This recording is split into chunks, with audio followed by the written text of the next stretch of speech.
அனைவருக்கும் வணக்கம். சாய் லா அகாடமி என்ற அமைப்பு மூலம் சட்ட விழிப்புணர்வு ஏற்படுத்தி அரிய தொண்டு புரிந்து வருகின்ற வழக்கறிஞர் நண்பர் திரு ஆர் தனசேகரன் அவர்களுக்கு முதலில் என்னுடைய நன்றிகளை தெரிவித்துக் கொள்கிறேன்.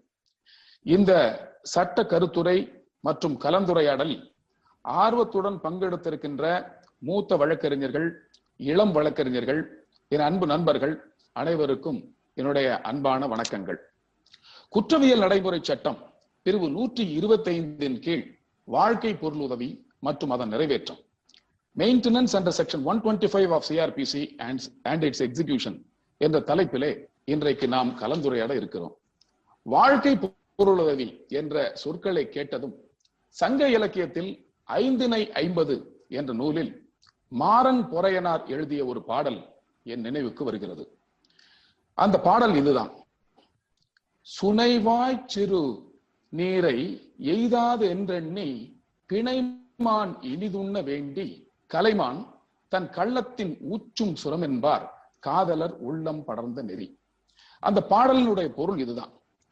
அதாவது பாலை நிலத்திலே அலைந்து தெரிகிற 2 மான்கள், ஆண்மானும் பெண்மானும், இணைமான்கள், ஜோடி மான்கள். தாகத்தில் தவிக்கின்ற அந்த மான்கள் தேடி தேடி அலைந்து ஒரு நீர்ச்சுனையை அடைகின்றன. நீர்ச்சுனை என்றால் உங்களுக்கு தெரியும், நீரூற்று. அங்கு நீர் சிறிதளவே இருக்கிறது. அது ஒரு வறண்டு போன ஊற்று. அங்கு நீர் சிறிதளவே இருக்கிறது. இருக்கின்ற நிலை ஒருவர் அவருக்கு நிலை. அந்த நிலையிலே ஆண்மானும் பெண்மானும் ஒன்றை ஒன்று பார்த்து நீ அருந்து, இல்லை இல்லை நீ அருந்து என்று ஒருவருக்கொருவர் விட்டு கொடுத்து கேட்டபடி இருக்கிறார்கள். இறுதியாக இருவருமே ஒன்றாக அருந்துவோம் என்று கூறி ஒப்புக்கொண்டபடி இருவருமே ஒன்றாக அருந்த தலைப்படுகிறார்கள். அப்போது ஆண்மான் என்ன நினைக்கிறது என்றால், பெண்மானுக்கு நீர் இல்லாது போய்விட்டோம், தான் நீர் அருந்தாவிட்டாலும் பெண்மான் நீர் அருந்தாமல், அதனால் என்ன செய்கிறது இந்த ஆண்மான் என்றால், நீர் அருந்துவது போல பாசாங்கு செய்கிறது, நடிக்கிறது. ஆண்மான் நீர் அருந்துவது போல் நடித்தாலும் இதற்கு நீர் அருந்துகிறது என்று தெரிகிறது பெண்மானுக்கு. பெண்மான் உடனே தானும் நீரை அருந்துகிறது. உண்மையில் பெண்மான் தாகம் தீர்ந்துவிட்டது.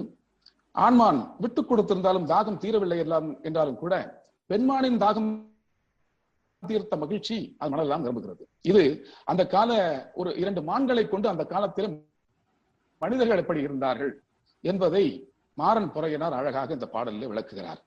அந்த காலத்துல தான் வாழ்ந்த வசதியான சூழலையும் பசுமையான நினைவுகளையும் விட்டுவிட்டு தலைவனை சேர்ந்த தலைவியை தலைவன் எவ்வாறு தாங்குகிறான், எவ்வாறு காப்பாற்றுகிறான் என்பதை எடுத்து காட்டுவதாக விளங்குகிறது. ஆனால் காலம் மாறிவிட்டது. அந்த காலத்தில் ஆணுக்கு தன்னுடைய கடமை என்னவென்று நன்கு தெரிந்தது. இன்னைக்கு கடமை உணர்வுகள் மறந்து போய்விட்டன, மங்கி போய்விட்டன. ஒரு குடும்ப தலைவன் தன்னுடைய குடும்பத்தை, அதாவது மனைவியை, குழந்தைகளை, தன் பெற்றோரை பராமரிக்கும் கடமையிலிருந்து தவறி விடுகிறான். அவ்வாறு அவன் தனது சமுதாய கடமையிலிருந்து தவறுகின்ற போதுதான் அவனுக்கு தன்னுடைய கடமையை நினைவூட்டுவதற்காக பராமரிப்பு சம்பந்தமான, அதாவது வாழ்க்கை பொருளுதவி வழங்குவது சம்பந்தமான பல்வேறு சட்ட பிரிவுகள் சட்டங்களிலே கொண்டு வரப்பட்டிருக்கின்றன. Now let us see the various laws governing maintenance. The first slide. Slide show. Dhanasekaran slide போடுங்க. எஸ் ஷேர் பண்ணி.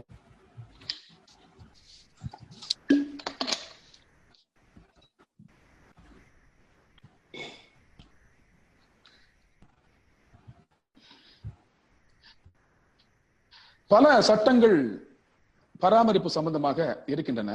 ஒவ்வொரு மதத்தினை சேர்ந்தவர்களுக்கும் ஒவ்வொரு இன குழுவினை சேர்ந்தவர்களுக்கும் ஒரு சட்டம் இந்நாட்டிலே இருக்கிறது.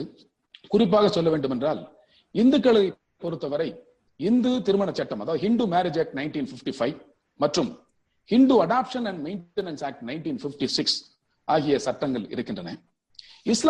இஸ்லாமியரை பொறுத்தவரை Muslim woman protection of rights on divorce act 1986 என்ற சட்டமும், பார்சி இனத்தவரை பொறுத்த வரைக்கும் Parsi marriage and divorce act 1936 என்ற சட்டமும் பராமரிப்பு தொகை வழங்கும் வழிமுறைகளை பற்றி சொல்கின்றன.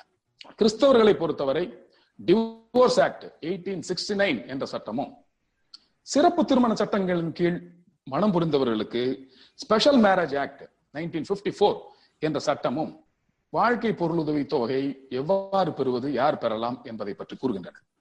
ஆனால் எல்லா மதத்திற்கும் இனத்திற்கும் பாகுபாடின்றி பயன்படும் ஒரு சட்டமாக the code of criminal procedure 1973 CRPC என்று சொல்ற குற்றவியல் விசாரணை நடைமுறை சட்டம் இருக்கிறது. இன்னைக்கு நாம பார்க்க போறது குற்றவியல் நடைமுறை சட்டத்துல இருக்கின்ற சாப்டர் 9 இருக்கின்ற பிரிவு 125 28 வரை உள்ள பிரிவுகளைத்தான் நாம் இன்னைக்கு பார்க்க போறோம். அதுல முதல்ல பல்வேறு சட்டங்களின் அடிப்படையில் மெயின்டெனன்ஸ் என்பதற்கு என்ன விளக்கம் கொடுக்கப்பட்டிருக்கிறது என்பதை நாம் தெரிந்து கொள்வது அவசியம். மெயின்டெனன்ஸ் யாரெல்லாம் பெறலாம், எப்படி பெறலாம் என்பதை பற்றி தெரிந்து கொள்வதற்கு முன்பு மெயின்டெனன்ஸ் என்றால் என்ன அப்படின்னு நம்ம தெரிந்துக்கிறது அவசியமாக இருக்கிறது. மெயின்டெனன்ஸ் ஜீவனாம்சம்னு தமிழ்ல சொல்றாங்க, இல்லைன்னா வாழ்க்கை பொருளுதவி அல்லது பராமரிப்பு தொகை, இப்படி பல்வேறு பெயர்களில் அழைத்தாலும் அந்த மெயின்டெனன்ஸ் என்ன அப்படின்னு நம்ம பார்க்கலாம். முதல்ல maintenance is an amount payable to by the husband. Maintenance is an amount payable by the husband to his wife who is unable to maintain herself either during the subsistence of the marriage or upon separation or divorce. பெண்ணுக்கு மனைவிக்கு மட்டும்தான் maintenance என்றால் இல்லை, அது குழந்தைகளுக்கும் பெற்றோர்களுக்கும் தான் உரியது. அந்த குழந்தைகளுக்கு வழங்குகின்ற மெயின்டெனன்ஸ் பாத்தீங்கன்னா, maintenance includes provisions for food, clothing, residence, medical treatment, educational expenses. Sometimes even marriage expenses can also be included in the term called maintenance. இதான் அந்த மெயின்டெனன்ஸினுடைய ஒரு பொதுவான வரையறை.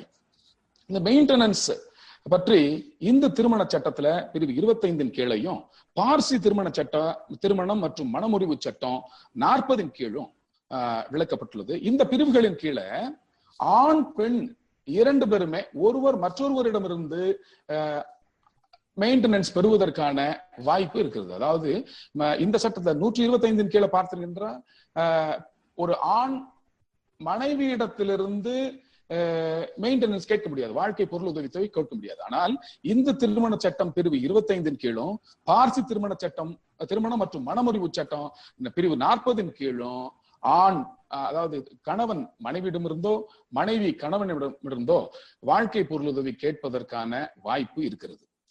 ஸ்பெஷல் மேரேஜ் ஆக்ட் 1954 மற்றும் டைவோர்ஸ் ஆக்ட் 1869 ஆகிய இரு சட்டங்களின் கீழும் பிரிவு 37 மனைவி மட்டுமே கணவனிடமிருந்து பராமரிப்பு தொகை பெறுவதற்கு தகுதியுடையவர் என்று கூறுகிறது. அதாவது இதுல கணவர் மனைவிடத்திலிருந்து மெயின்டெனன்ஸ் கோர முடியாது. இது special marriage act, divorce act, இந்த ரெண்டு சட்டம். அதாவது ஸ்பெஷல் மேரேஜ் கீழே, அதாவது ஆக்டின் கீழே திருமணம் செய்த தம்பதியருக்கும் கிறிஸ்தவ திருமணங்கள் செய்த தம்பதியருக்கும் உரிய சட்ட பிரிவுகள்.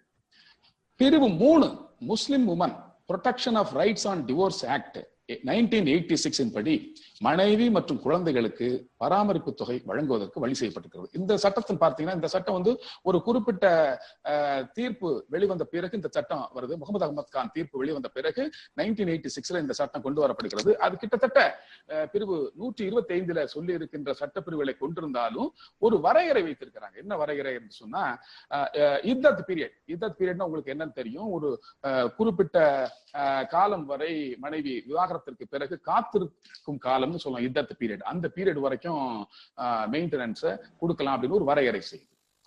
அந்த Muslim woman protection of rights on divorce ஆக்ட பொறுத்த வரைக்கும் அப்படி ஒரு வரையறை பிரிவு 3 கீழே இருக்கிறது. சரி, இப்ப பிரிவு 125 கீழே யாருக்கு மெயின்டெனன்ஸ் கிடைக்கணும் அப்படின்றத முதல்ல பார்க்கலாம். பிரிவு 125 முதல்ல ஒரு 125 28 வரைக்கும் பொதுவா முதல்ல ஒரு ஓவர் வியூ நான் உங்களுக்கு சொல்லிடுறேன். அதுக்கப்புறம் ஒவ்வொரு பிரிவுல யாருக்கு எவ்வாறு மெயின்டெனன்ஸ் வழங்கப்படுகிறது என்பதை பற்றி நாம் பார்க்கலாம். இப்போ பிரிவு 125 பார்த்தோம்னு சொன்னா யாருக்கு மெயின்டெனன்ஸ் கிடைக்கும் அப்படின்றத பத்தியும், இடைக்கால பராமரிப்பு தொகை மற்றும் வழக்கு செலவு தொகை வழங்குவதை பற்றியும் இந்த சட்டப்பிரிவு கூறுகிறது. ஒருவேளை பராமரிப்பு தொகை வழங்கப்பட்டு அந்த உத்தரவை மதிக்காத நிலையில் இருந்தால் அந்த பராமரிப்பு தொகை எவ்வாறு வசூலிக்கப்பட வேண்டும் என்பதற்கான வழிமுறைகளை பற்றியும் பிரிவு 125 சொல்லப்பட்டிருக்கிறது. எப்போதெல்லாம் மனைவிக்கு பராமரிப்பு தொகை மறுக்கப்படலாம் என்பது பற்றியும் அளித்த பராமரிப்பு உத்தரவு எப்போதெல்லாம் ரத்து செய்யப்படலாம் என்பதை பற்றியும் பிரிவு 125 தெளிவாக விளக்குகிறது. பிரிவு 126 பார்த்தீங்கன்னா ஜீவனாம்ச வழக்குகளை எங்கு தாக்கல் செய்ய வேண்டும், எந்த இடத்தில் தாக்கல் செய்ய வேண்டும், அது எவ்வாறு விசாரிக்கப்பட வேண்டும், என்ன நடைமுறைகளை பின்பற்றி விசாரிக்கப்பட வேண்டும் என்பது பற்றி தெளிவாக விளக்குகிறது. பிரிவு 127 பொறுத்தவரை எந்தெந்த சூழ்நிலைகளில் ஏற்கனவே வழங்கப்பட்ட பராமரிப்பு தொகை பற்றிய உத்தரவு மாறுதல் செய்யப்படலாம் என்பது பற்றி மிக தெளிவாக பிரிவு 127 சொல்லப்பட்டிருக்கிறது. குவிமுசா பிரிவு 128 பொறுத்தவரை பராமரிப்பு உத்தரவு நகலை இலவசமாக வழங்குவது குறித்தும் எந்த இடத்தில் இருக்கும் நீதித்துறை நடுவர் மூலமாகவும் அந்த உத்தரவு நிறைவேற்றப்படலாம் என்பது குறித்தும் எவ்வாறு மெயின்டெனன்ஸ் ஆர்டர் என்ஃபோர்ஸ் பண்ணப்பட வேண்டும் என்பதை பற்றியும் பிரிவு 128 தெளிவாக விளக்குகிறது. இதுதான் இந்த 125 128 வரை உள்ள சட்ட பிரிவுகள் சொல்லித் தருகின்ற வழிமுறைகள். This is an overview of section 125 to 128 of CRPC. Now let us deal with each and every aspect in detail one by one. So chapter 9 of Code of Criminal Procedures deal with maintenance to wife, children and parents. So now இந்த சட்டத்தை பொறுத்த வரைக்கும் பார்த்தீங்கன்னா 1973 வந்த இந்த சட்டத்தை இந்த பிரிவுகளை பொறுத்தவரை ஒரு அமெண்ட்மெண்ட் வருது. எப்போ அப்படின்னு சொன்னீங்கன்னா 24/9/2001 24/9/2001 ஒரு அமெண்ட்மெண்ட் வருது. அமெண்ட்மெண்ட் ஆக்ட் 50 of 2001 படி இந்த சட்ட பிரிவுகள் அமெண்ட்மெண்ட், அதாவது திருத்தம் செய்யப்படுகின்றன. இந்த திருத்தத்தின்படி என்ன அப்படின்னு சொன்னா, முதல்ல இந்த சட்டத்தின்படி 500 ரூபாய் தான், ரூபாய் 500 மட்டும்தான் மாதாந்திர பராமரிப்பு தொகையாக ஒரு நபருக்கு வழங்கப்பட இயலும் என்ற ஒரு உச்சபட்ச வரம்பு இருந்தது. அந்த வரம்பானது 24/9/2001 திருத்த சட்டத்தின்படி அன்றைக்கிலிருந்து திருத்தப்பட்ட அந்த உச்ச வரம்பு நீக்கப்பட்டு விட்டது. இப்போது எந்த தொகை வேண்டுமென்றாலும் பிரிவு 125 கீழ் பராமரிப்பு தொகையாக வழங்கப்பட இயலும் அப்படின்றது இது ஒரு முக்கியமான அம்சம், திருத்த சட்டத்தினுடைய ஒரு முக்கியமான அம்சம். அதுக்கப்புறம் இதுல ஏற்கனவே இருந்த சட்டத்தின்படி பிரிவு 125 திருத்தப்படாத பிரிவு 125 படி இன்டரிம் மெயின்டெனன்ஸ் கொடுக்கிறதுக்கு முதல்ல இன்டரிம் மெயின்டெனன்ஸ் என்ற பிரிவு இல்ல. அதற்கு பிறகு திருத்த சட்டத்தின் பிறகு இடைக்கால நிவாரணம் வழங்குவதற்கு வழிவகை செய்யப்பட்டிருக்கிறது. இடைக்கால நிவாரணம் மட்டுமல்ல, வழக்கு செலவு தொகையையும் வழங்கலாம் என்ற வழிவகையும் அதுல செய்யப்பட்டிருக்கிறது. இதுதான் திருத்த சட்டத்தினுடைய முக்கியமான விஷயங்கள். மற்றும் என்ன பண்ணாங்கன்னா, இந்த இடைக்கால நிவாரணத்தை எப்போது வழங்குவது என்று சொன்னால், மனு தாக்கல் செய்யப்பட்ட 60 நாட்களுக்குள் இடைக்கால நிவாரணம் சம்பந்தமான அந்த மனு முடித்து வைக்கப்பட வேண்டும், அதில் உத்தரவிடப்பட வேண்டும் என்று ஒரு காலக்கெடு நிர்ணயம் செய்து வைத்திருக்கிறார்கள். இது திருத்த சட்டங்களுடைய முக்கிய கூறுகள். இது தவிர நான் ஏற்கனவே சொன்னது போல it is a secular provision அப்படின்னு நான் சொன்னேன். I already said that section 125 CRPC is a secular provision. If you ask how, then I would cite an interesting case law. அதுதான் இப்ப இந்த ஸ்லைட்ல நீங்க பாக்குற Mohammed Ahmed Khan versus Shah Bano Begum, AAR reported in AAR 1985, Supreme Court 945. இந்த வழக்கு ஒரு இன்ட்ரெஸ்டிங் கேஸ். இதை வந்து நாம எல்லாருமே லா காலேஜ்ல படிக்கும் போதே தெரிஞ்சிருப்போம். முகமது அகமது கான் நம்மளில் பெரும்பாலானோரை போல ஒரு பிரபலமான வழக்கறிஞர். எங்கன்னா மத்திய பிரதேச மாநிலத்தில இந்தூர்ல இருந்த ஒரு பிரபலமான வழக்கறிஞர். அவர் ஷாபானு என்ற ஒரு பெண்ணை 1932 ஆண்டு திருமணம் செய்து கொள்கிறார். அவங்க திருமண பந்தத்தின் மூலமாக 3 மகன்களும் 2 மகள்களும் பிறக்கிறாங்க. இந்த சூழ்நிலையில சுமார் 40 ஆண்டு காலம் குடும்ப வாழ்க்கை நடத்திய பிறகு முகமது அகமது கான் என்ன பண்றாரு, 2வதா ஒரு பெண்ணை திருமணம் செய்கிறார். 1975 இதன் காரணமாக முகமது அகமது கான் ஷாபானுவை வீட்டை விட்டு வெளியே விரட்டி விடுகிறார். வீட்டை விட்டு வெளியே விரட்டப்பட்ட பிறகு அனாதையாக, அதாவது யாருடைய பராமரிப்பும் இல்லாமல் இருக்க இடமில்லாமல் இருந்த ஷாபானு 1978 ஒரு மனுவை தாக்கல் செய்கிறார். குற்றவியல் நடைமுறை சட்டம் பிரிவு 125 கீழ் ஒரு மனுவை Indore judicial magistrate first class அவர் முன்னாடி ஒரு மனுவை தாக்கல் செய்யறாங்க. என்னன்னா, என் கணவர் முகமது அகமது கான் இந்த வழக்கறிஞர் தொழில் மூலமாக ரூபாய் 60,000 சம்பாதிக்கிறார். அவரிடத்துல இருந்து எனக்கு மாதம் ரூபாய் 500 உதவித்தொகை வேண்டும் அப்படின்னு கேட்கிறாங்க. அப்போ உச்சபட்ச வரம்பு அவள் தான், அதனால அதுக்கு மேல அவங்களால கேட்க முடியல. அதனால ரூபாய் 500 உதவித்தொகை வேண்டி அவர் மனு செய்கிறார். அந்த மனு செய்த போது முகமது அகமது கானுடைய வாதம் என்னன்னு சொன்னாக்க, இந்த குற்றவியல் நடைமுறை சட்டத்துல சொல்லப்பட்டுகின்ற பராமரிப்பு சம்பந்தமான பிரிவுகள் இஸ்லாமியர்களை பாதிக்காது, தங்கள் தனிச்சட்டங்களால் பாதுகாக்கப்பட்டவர்கள், அந்த சட்டங்கள் தான் அவருக்கு உதவும் என்று அவர் ஒரு வாதத்தை முன்வைக்கிறார்.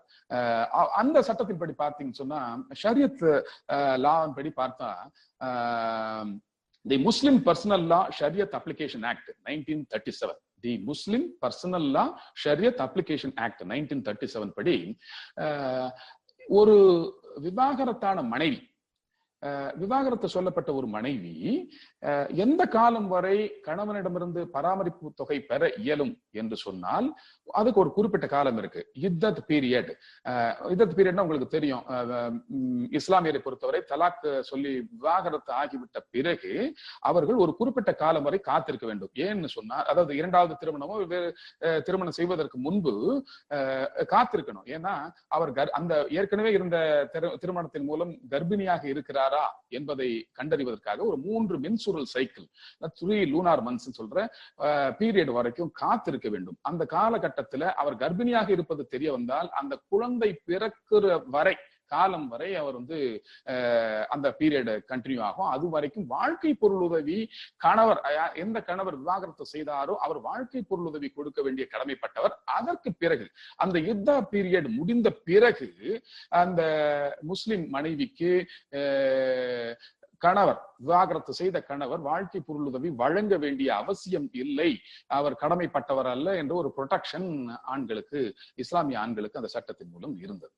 சோ அதுதான் எங்களுக்கு அப்ளை ஆகும் என்ற ஒரு வாதம் முன்வைக்கப்பட்ட போதிலும் கூட அந்த குற்றவியல் நீதித்துறை நடுவர் அவர்கள் என்ன செய்யறாரு அப்படின்னு சொன்னா, அந்த வாதங்களை எல்லாம் புறந்தள்ளி விட்டு இது ஒரு செக்யூலர் ஆக்ட் தான், இது எல்லாருக்கும் அப்ளை ஆகும், இதுல முஸ்லிமோ இந்துவோ கிறிஸ்தவரோ எந்த பாகுபாடும் இல்லைன்னு சொல்லி ஒரு உத்தரவை போட்டு ரூபாய் 25 மாதம், அதாவது 500 ரூபாய் கேட்கிறவருக்கு மாதம் ரூபாய் 25 கிடைக்கத்தக்கதுன்னு ஒரு உத்தரவை அவர் போடுறாரு.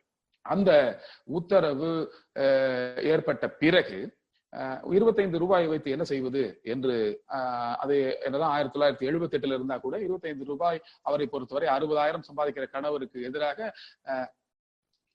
சார் ஆடியோ கேட்கலையா? நோ ஆடியோன்னு சாட் வருது. ஹலோ ஹலோ ஐயா, ஆடியோ கேக்குதுங்க தனசேகரன் ஐயா. ஆடியோ நல்லா கேக்குதா? இல்ல எனக்கு எனக்கு ஒரு சாட்ல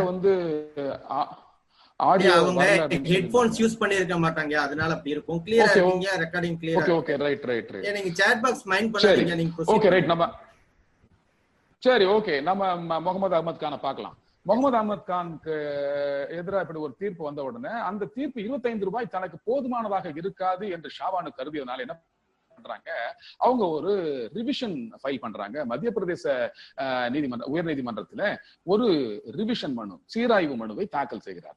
அந்த மனுவிலும் முகமது அகமது கான் இதே வாதத்தை முன்வைக்கிறார். அதாவது தங்களை இந்த குற்றவியல் நடைமுறை சட்டத்தினுடைய பராமரிப்பு தொகை வழங்கும் அந்த பிரிவுகள் கட்டுப்படுத்தாது என்று சொல்றாரு.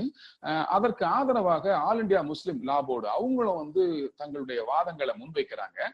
ஆனாலும் கூட மத்திய பிரதேச உயர் நீதிமன்றம் இதையெல்லாம் கன்சிடர் பண்ணி இல்ல இது ஒரு குயிக் ரெமெடி வழங்கக்கூடிய ஒரு சட்டம், இந்த சட்டம் எல்லா மதத்திற்கும் பொருந்துமான ஒரு சட்டம் என்று சொல்லி மாதத்திற்கு 179 ரூபாய் 20 பைசா 179 ரூபாய் 20 பைசா என்ற கணக்கிட்டு அவர் இந்த தொகையை வழங்க வேண்டும் அப்படின்னு உத்தரவு போட்டுறாங்க.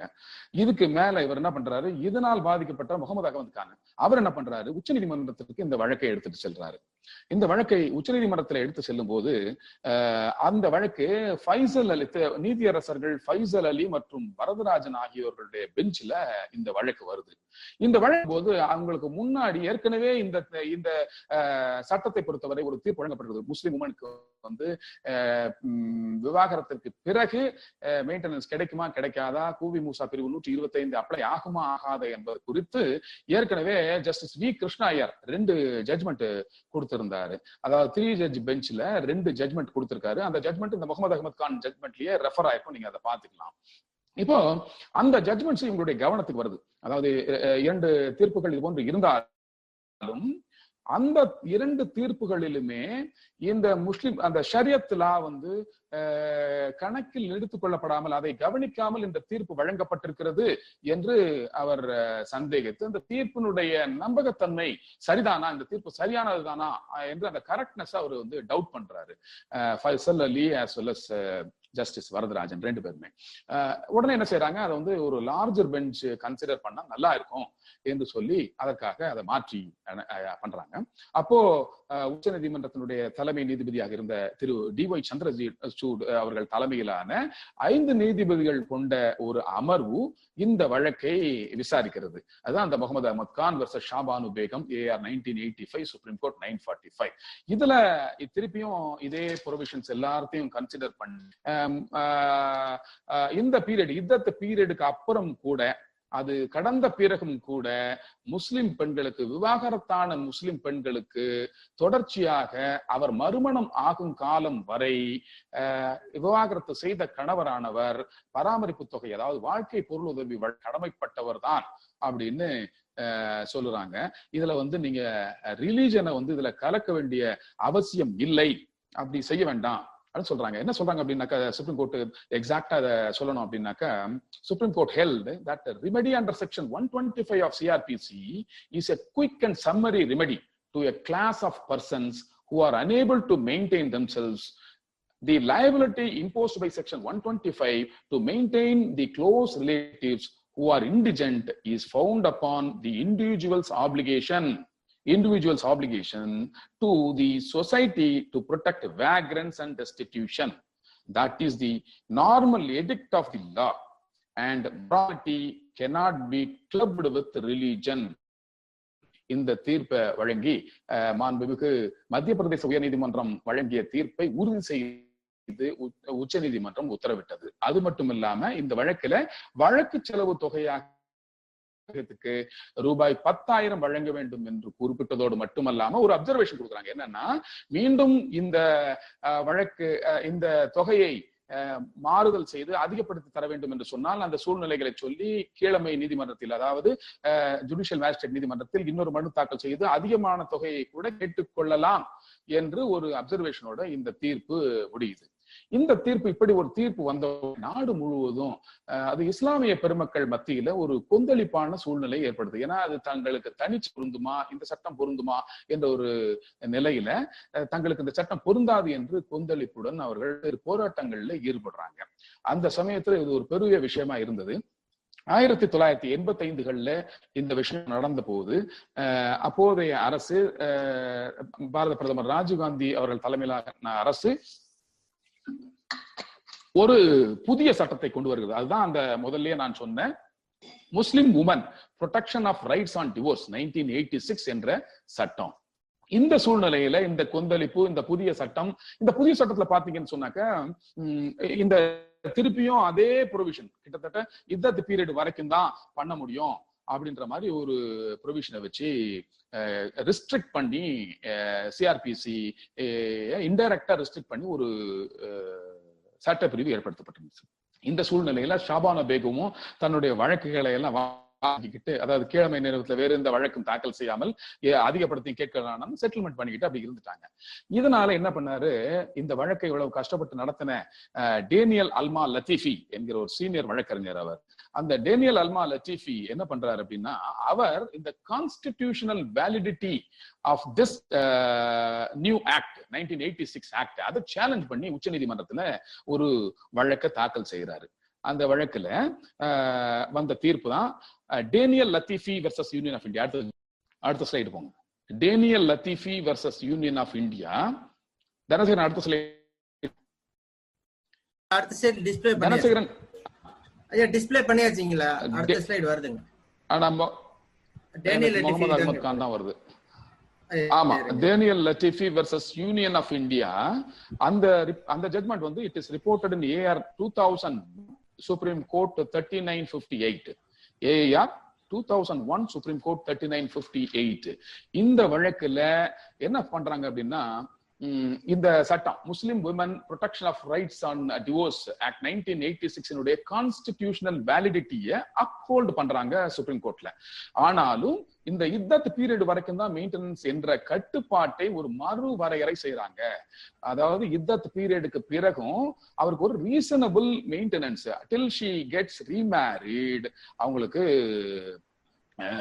மெயின்டெனன்ஸ் கொடுக்க வேண்டிய கடமை அந்த விவாகரத்து செய்த கணவருக்கு இருக்கிறது, அவருக்கும் குழந்தைகளுக்கும் கொடுக்க வேண்டிய கடமை இருக்கிறது அப்படின்றத சொல்லிட்டாங்க. ஆனா அது ஒரு தெளிவின்மை என்ன சொன்னா 125 சிஆர்பிசி அப்ளை ஆகும் அப்படின்னு டைரக்டா சொல்லாம இன்டைரக்டா சொல்லியிருப்பாங்க. ஆனா அதற்கு பிறகு வந்த ஜட்மெண்ட்ஸ், நிறைய ஜட்மெண்ட்ஸ் இருக்கு. அதுல பாத்தீங்கன்னா இக்பால் பானு, இன்னும் நிறைய Bano, Iqbal Bano versus state of UP, Shabana Bano versus Imran Khan, Shamim Bano versus Ashraf Khan. அந்த ஸ்லைடு இருக்கும் பாருங்க sir. Iqbal Bano versus state of UP வந்து 2007 6 SCC 785.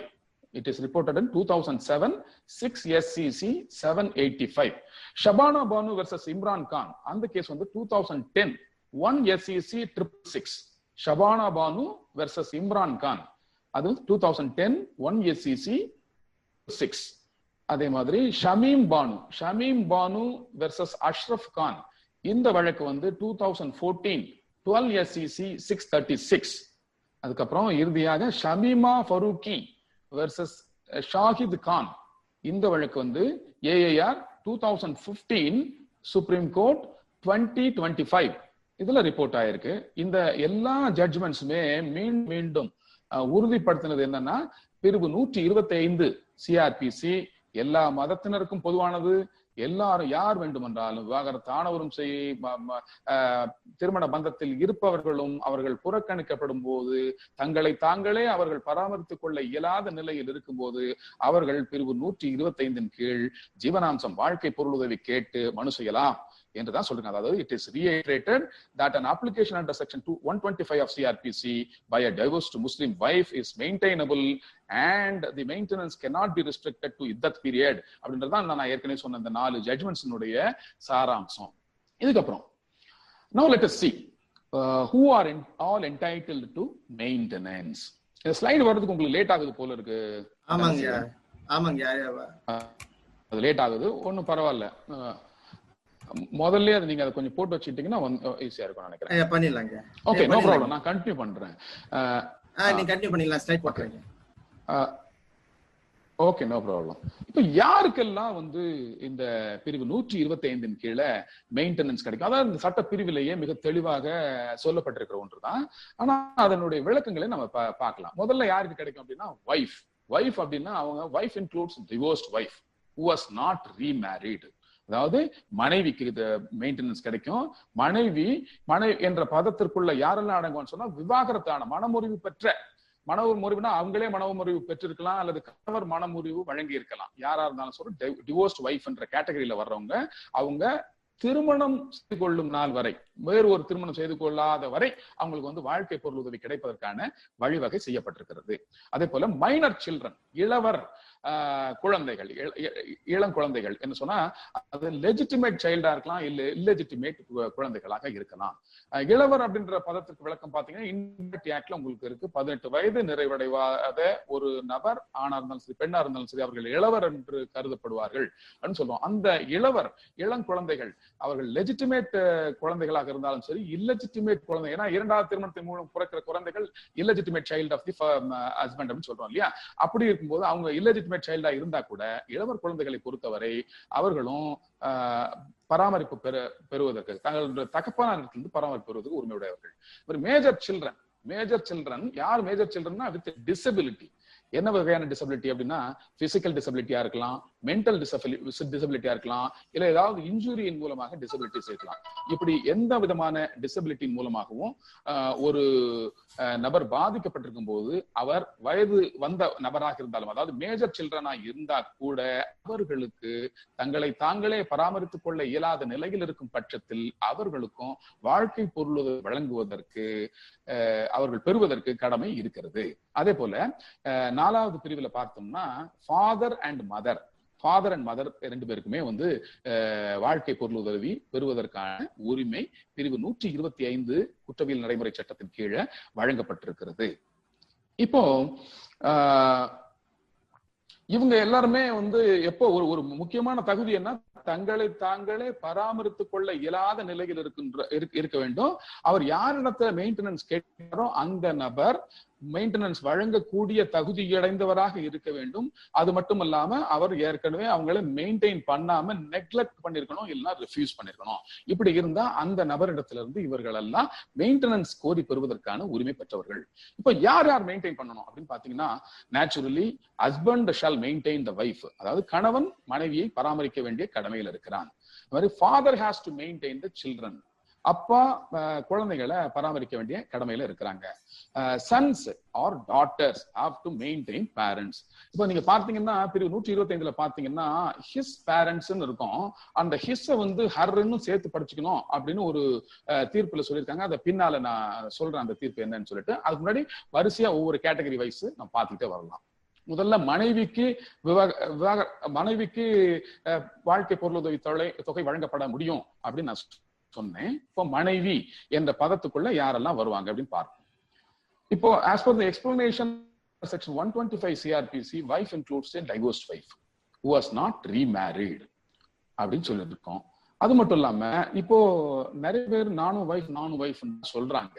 அப்போ wife means legally wedded wife தான், வேறு வைஃப் கிடையாது.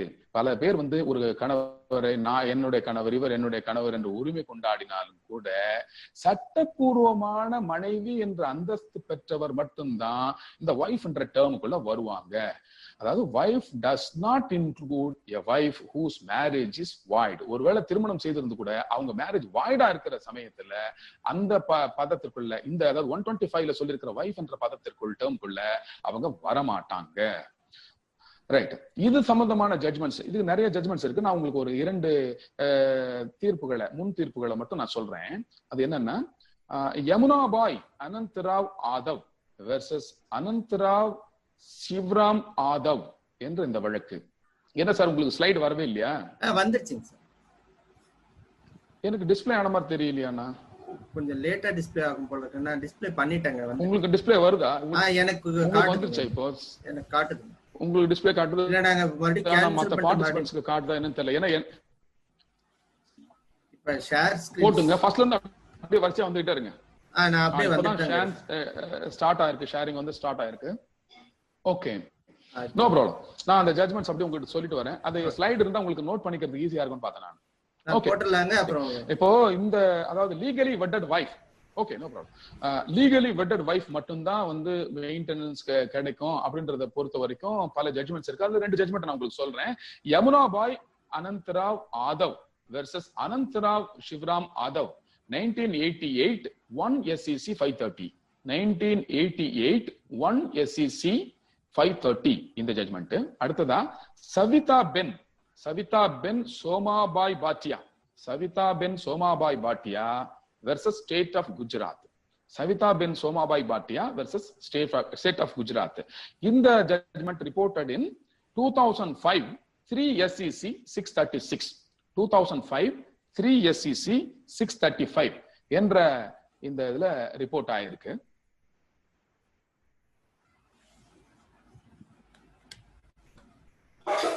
கிடைக்குமா கிடைக்காதா? அதான் ஏற்கனவே சொல்லிட்டீங்களா, வைஃப்னா வாய்டு மேரேஜ்ல உங்களுக்கு வராதுன்னு சொன்னீங்க. அப்படின்னா செகண்ட் மேரேஜுக்கு சில சந்தர்ப்பங்கள்ல கிடைக்கிறதுக்கான வாய்ப்பு இருக்கு.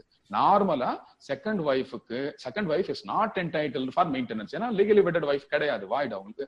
அது மாதிரி சோ அப்படி இருக்கிற சமயத்துல second wife is normally not entitled to maintenance. However if the first marriage is concealed to the second wife, then she can maintain a petition under section 125 CRPC. அதாவது முதல் திருமணம் நடந்ததை ஒரு கணவர் மறைத்து விட்டு, இப்பதான் நமக்கு தெரியுமா, நம்ம ஆளுங்க என்ன சின்ன வயசுல கல்யாணம் பண்ணிட்டு காலேஜ் படிக்கும் போது ஒரு கல்யாணம் பண்ணிடுவாங்க, அதுக்கப்புறமா வேலைக்கு போகும்போது ஒரு கல்யாணம் பண்ணுவாங்க, அதுக்கப்புறம் மிடில் ஏஜ்ல இருக்கும்போது டை அடிச்சுட்டு இன்னொரு கல்யாணம் பண்ணுவாங்க. இப்படி இளமையான தோற்றத்தை காட்டிக் கொண்டிருக்கிற பல நபர்கள் தனக்கு திருமணமாகவில்லை என்று பல நபர்களை ஏமாற்றி திருமணம் செய்துகிட்டது நம்ம இன்னைக்கு அன்றாட வாழ்க்கையில பார்க்கிறோம். நம்ம அன்றாட செய்திகள்ல நம்ம பார்த்துக்கிட்டு தான் இருக்கிறோம். இப்ப இந்த நிறைய .com எல்லாம் வந்துருச்சு பாருங்க, மேரேஜ் வெப்சைட்ஸ் எல்லாம் இருக்கு இல்லையா, அந்த வெப்சைட்ஸ்ல நீங்க அழகழகான பழைய போட்டோ எல்லாம் போட்டுட்டு அந்த போட்டோல இருந்து நிறைய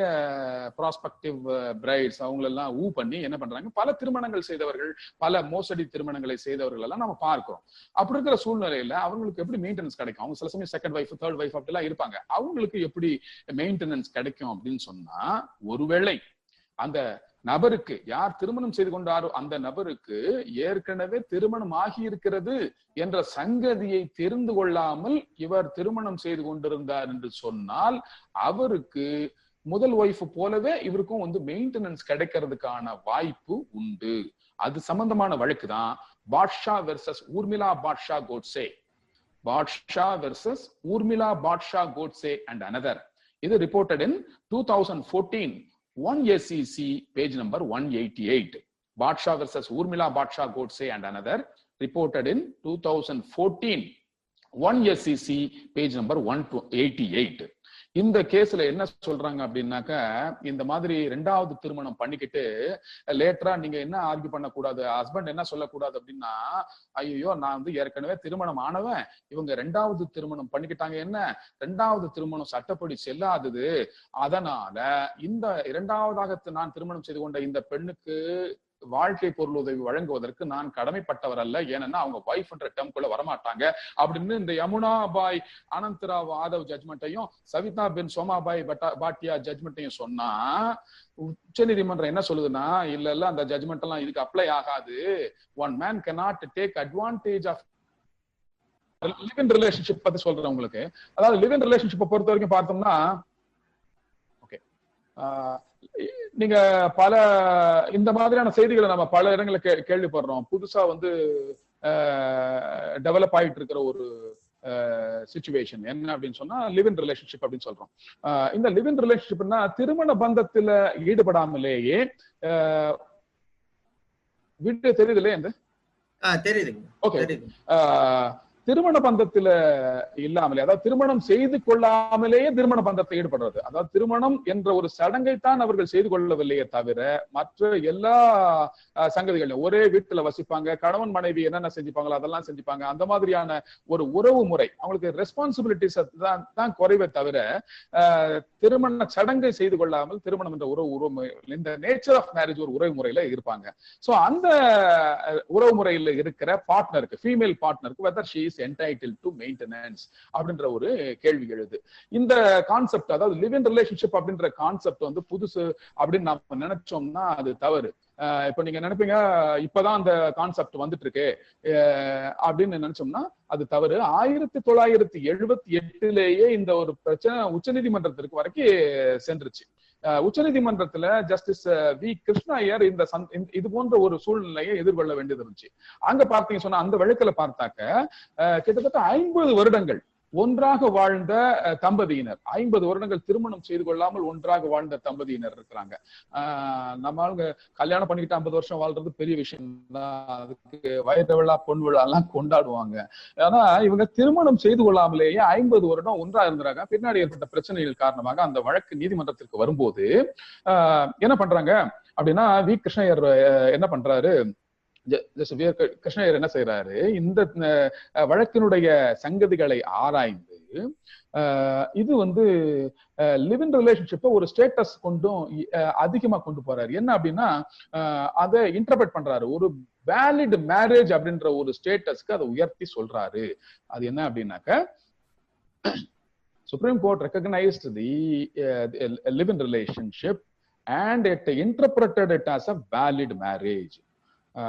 The court gave legal validity to this 50-year-old, live-in relationship couple, it was held by the Justice Krishna Iyer that a strong presumption arises in favor of the wedlock. அதாவது இத்தனை வருஷம் அவங்க ஒன்னா சேர்ந்து வாழ்ந்துட்டு இருக்கிறாங்க, அதனால a strong presumption arises in favor of wedlock. கல்யாணம் பண்ணிக்கிட்டு தான் வாழ்ந்துருப்பாங்க அப்படின்னு ஒரு ப்ரிசம்ஷனை எடுத்து அந்த ரிலேஷன்ஷிப்புக்கு ஒரு ரெகக்னிஷன் கொடுக்கிறாரு அந்த தீர்ப்புல. அதுதான் Badri Prasad versus deputy director of consolidation. Badri Prasad versus Deputy Director of Consolidation, AIR 1978, Supreme Court 1557. அப்படின்னு அந்த சாட்லயும் அந்த இதை போட்டிருக்காங்க. அதே ஜட்மெண்ட் தான். அந்த ஜட்மெண்ட்ல இப்படி சொல்றாங்க. இதை தொடர்ந்து பார்த்தீங்கன்னு சொன்னா பல்வேறு தீர்ப்புகள்ல லிவ் இன் ரிலேஷன்ஷிப் பத்தி சொல்றாங்க.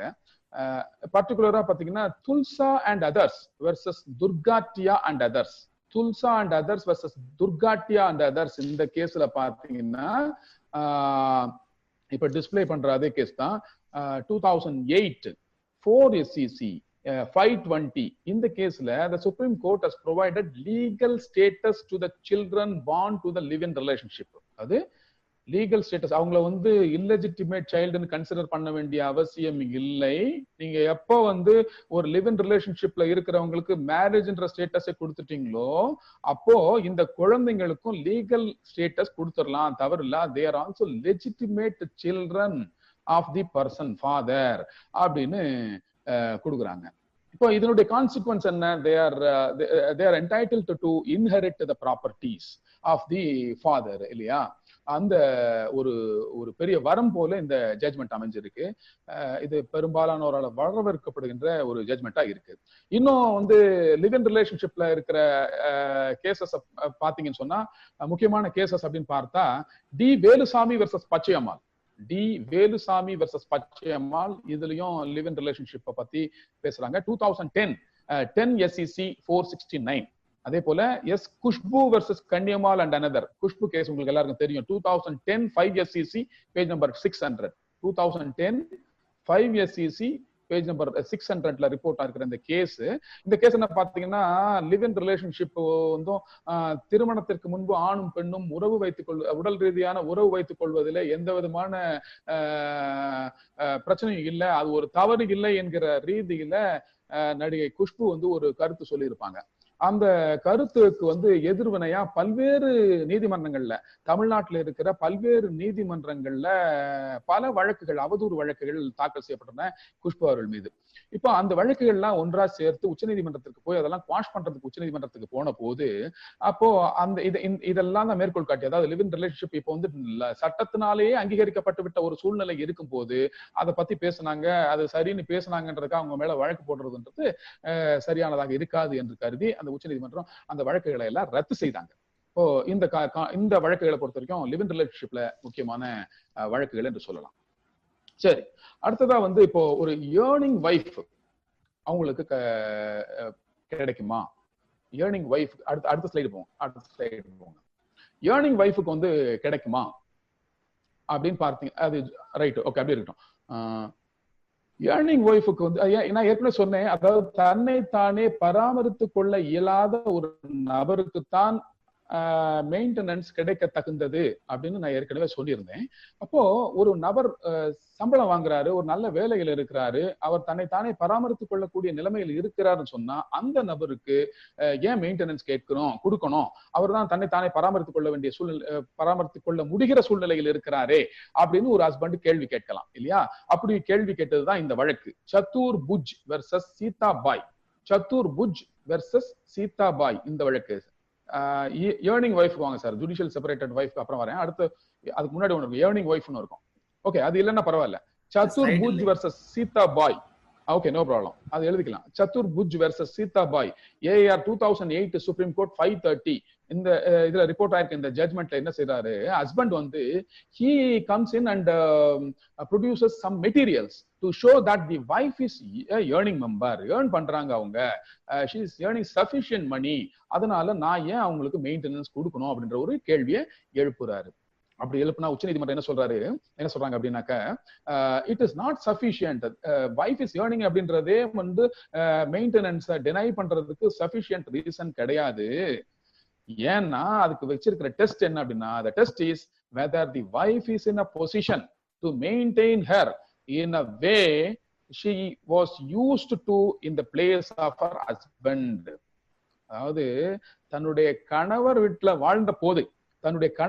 வாழ்ந்த போது அந்த மனைவி என்னென்ன சுகானுபவங்களை அனுபவித்தாரோ, என்னென்ன வசதிகளை அனுபவித்தாரோ, அவர் அந்த வசதிகளை எல்லாம் அவர் அனுபவிக்க வேண்டும். அந்த அளவுக்கு அவருக்கு வந்து மெயின்டெனன்ஸ் கொடுக்கணும் அப்படின்னு அந்த தீர்ப்புல சொல்லியிருக்காங்க. அதான் சதுர்புஜ் வர்சஸ் சீதாபாய், AR 2008, சுப்ரீம் கோர்ட் 530. அதாவது இப்போ ஒரு மனைவி கணவர் வீட்டுல இருக்கும்போது எங்கு போனாலும் கார்ல தான் போவாரு அப்படின்ற மாதிரி ஒரு சூழ்நிலை இருக்கான்னு வச்சுங்க. நல்ல வசதியான வாழ்க்கையை வாழ்கின்ற சூழ்நிலை இருக்காருன்னு சொன்னா, சாதாரணமா இப்போ விவாகரத்து பெற்றதுக்கு பிறகு அவர் சாதாரண ஒரு நிலைக்கு வந்துட்டா அவர் நடந்து செல்ல வேண்டும், இல்ல சைக்கிள்ல போக வேண்டியதானே, பைக்ல போக வேண்டியதானே, ஆட்டோ பிடிச்சு போக வேண்டியதானே, அந்த செலவு பண்ண வேண்டியது, ஏன் கார்ல போகணும்னு எதிர்பார்க்கணும் அப்படின்ட்டுலாம் நீங்க சொல்ற எந்த வசதியை அனுபவித்தாரோ அத்தகைய வசதியை பெறுவதற்கான உரிமை இந்த மனைவிக்கு உண்டு அப்படின்றதுதான் இந்த வழக்குல உச்சநீதிமன்றம் சொல்லி இருக்கிற சாராம்சம். அடுத்தது பாத்தீங்கன்னா ஜுடிஷியலி செப்பரேட்டட் வைஃப். அதான் இந்த ஸ்லைட்ல பாக்குறேன், இந்த சஞ்சு தேவி வர்சஸ் ஸ்டேட் ஆஃப் பீகார் என்ற இந்த வழக்கு. இந்த வழக்குல இது சைட்டேஷன் கிடைக்கல, அதனால அந்த கேஸ் நம்பரை போட்டிருக்கேன். Special leave to appeal criminal number 4057 of 2017. அது டேட் வந்து 6/12/2017 இந்த கேஸ், தீர்ப்பு வந்த தேதி.